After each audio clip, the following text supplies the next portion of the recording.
Depuis 2 ans, au niveau de Ferrero Group, on a mis en place une supply chain qu'on appelle chez nous intégrée, qui va donc de l'approvisionnement des matières premières des emballages jusqu'à la facturation des commandes clients distributeurs. Donc on a vraiment l'intégralité du flux en termes de gestion, à l'exception de la production pure qui est faite dans les usines. Chez Ferrero France, nous avons décidé d'innover en termes de supply chain pour répondre aux nouvelles demandes, aux nouvelles attentes de nos clients. En moins d'1 an, grâce au partage des différentes informations sur toute la chaîne, grâce à la mise en place d'indicateurs sur les ruptures linéaires, nous avons réduit, pour l'enseigne Carrefour Hypermarché, les ruptures linéaires de moitié. Nous avons réduit ces ruptures linéaires de 6 à moins de 3% aujourd'hui sur toute la gamme Ferrero dans tous les hypermarchés Carrefour de France. Toutes les livraisons des entrepôts Carrefour qui sortent de mes plateformes sont faites en cross-docking intégral.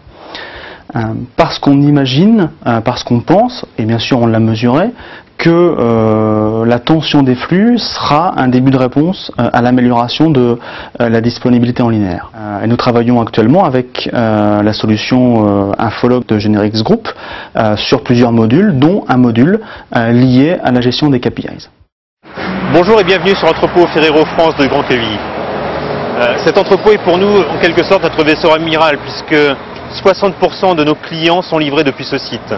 Nos clients, à travers l'enquête AG Performance, nous considèrent comme le fournisseur le meilleur au niveau de l'épicerie sucrée sur la partie supply chain. Pour nous accompagner dans cette démarche, nous nous dotons d'outils pour tendre vers l'excellence opérationnelle. À ce titre, un outil tel que KPIs Cockpit de Generix Group nous permet à la fois de suivre des indicateurs opérationnels et des indicateurs stratégiques. Pour répondre aux exigences de nos clients, Ferrero innove sur sa chaîne logistique dans le cadre d'une politique ambitieuse et responsable. Nous travaillons avec nos clients pour pérenniser notre activité avec eux et maximiser le service. Le cross-docking en est un bon exemple. Le cross-docking que nous développons avec Carrefour en est un très bon exemple. Nous tendons notre chaîne logistique pour maximiser le taux de service et réduire le stock chez notre client.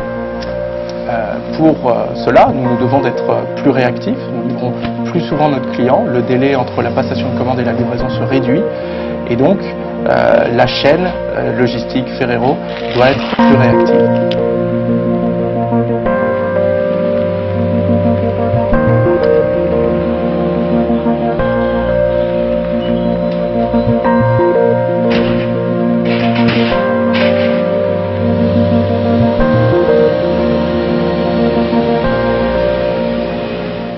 J'ai aujourd'hui orienté les équipes supply chain en France vers de l'excellence opérationnelle, vers de la virtuosité de nos métiers.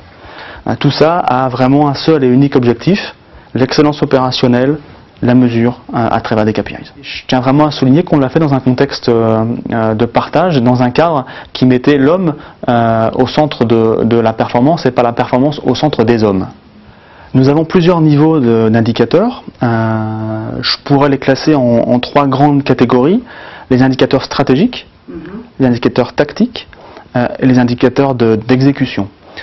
Aujourd'hui, grâce à cette segmentation, on est capable de produire une vision mesurée d'où on veut aller dans l'entreprise. C'est l'objet de simulation, c'est l'objet d'évaluation économique, mais également en termes de niveau de service, en termes d'impact.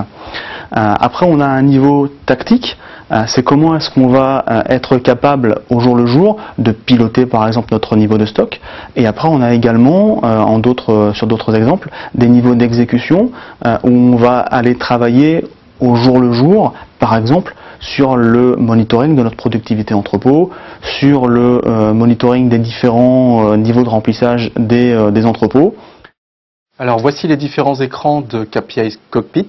Alors on peut avoir un écran avec la supervision de différents indicateurs multi-sites, multi-activités. Par exemple là ici on a l'expédition, le suivi de l'expédition sur GQ1, sur Grand Quevilly 2, sur l'entrepôt de Saint-Pierre, sur l'entrepôt de Villers-et-Cales. Donc on peut suivre différents sites, différentes activités.